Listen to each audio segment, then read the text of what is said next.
because creative freedoms get suppressed when you work for gigantic companies and they have too many rules and regulations. I feel like that happens a lot in the gaming industry, and it's pretty sad because a lot of devs probably go into a lot of these companies excited that they got a job for a big company, and then they realize, like, not only are they not valued because they're just 1 week away from getting laid off, they also don't have a lot of freedom in doing what they want, what they care about. And Larian, Warhorse, it seems like this company, Grinding Gear Games, seems like they give a lot of freedom to their devs, and their devs take like personal satisfaction and a personal investment into creating a good game because they feel like they're part of that end product, that they actually, their own creative freedom is part of the final product, and it's something they can be proud about.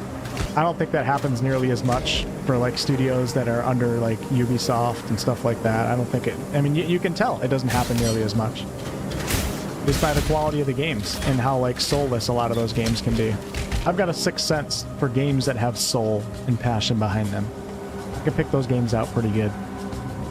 And I've got a seventh sense in making me hate games that don't have soul and don't have that passion behind them, which is why I hate every single Ubisoft game ever created in the history of Ubisoft.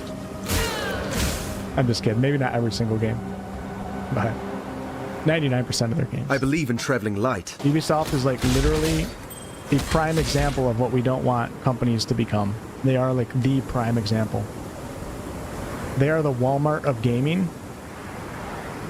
Actually, nope, that's too high praise. I go to Walmart all the time. I don't go to Ubisoft all the time. But you guys get what I'm saying.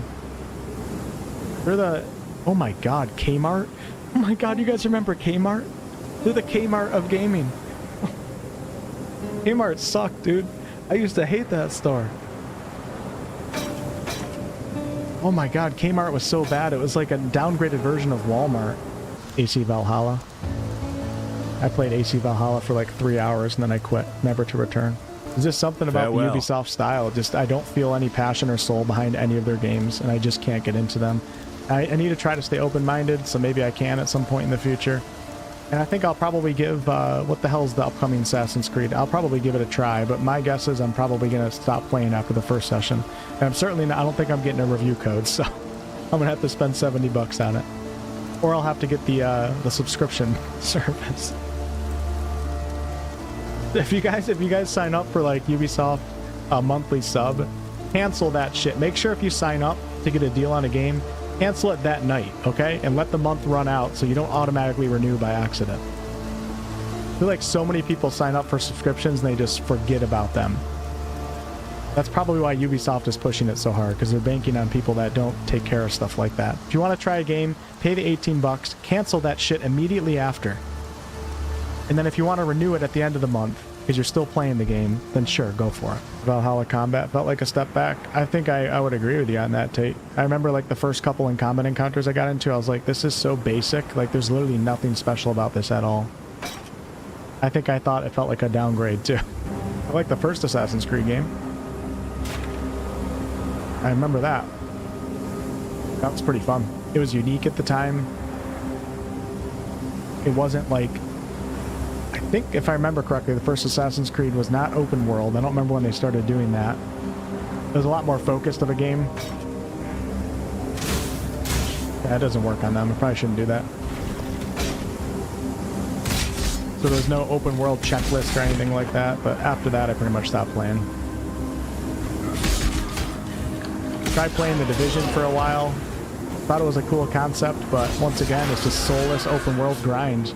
Like a waste of life. That's the exact way I describe Ubisoft games. I feel like I'm wasting my life while I'm playing them. And that is a feeling that you should listen to and not continue to feel that feeling.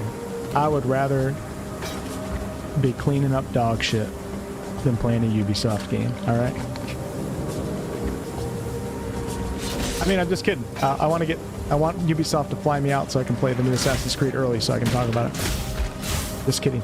Like I said, folks, when I talk about Ubisoft, take my opinion with a grain of salt, because there's something fiery that activates inside of me that just wants to, I just want to rage. I just want to start screaming. And I do not have a cool, collected, reasonable opinion when talking about Ubisoft games. I have a very violent, angry, millennial, old man opinion. And it's getting worse by the second. You guys actually should probably leave the stream, because I'm starting to get really, pissed off right now. All right, last thing about Ubisoft, okay? I really think the success of Ubisoft comes down to, and there's nothing wrong with being a casual gamer, okay? And if any of you guys listening are not casual gamers and you still love the games, like I said, all the more power to you. This is just my personal opinion, my perspective. I wrote this in the Discord chat the other day. I think Ubisoft's success comes down to catering to casual gamers who watch a gaming trailer and hear big words, exciting words presented in the gaming trailer with cool cinematics for the trailer. And they get excited about the game. And then they buy the game. They spend the entire $60, $70. They play it once a week, if that, because their lives are too busy to play games, understandably so. As soon as they're done playing, they don't think about the game too much, so they can't analyze the systems. They don't really think about any of that. They don't got time for that crap. They got other things they're doing in life. They're actually being real human beings, okay? They play the game once or twice a week, max, maybe a couple times a month, and then after a month or two, they're completely done with it. They forgot about it because other things popped up in life.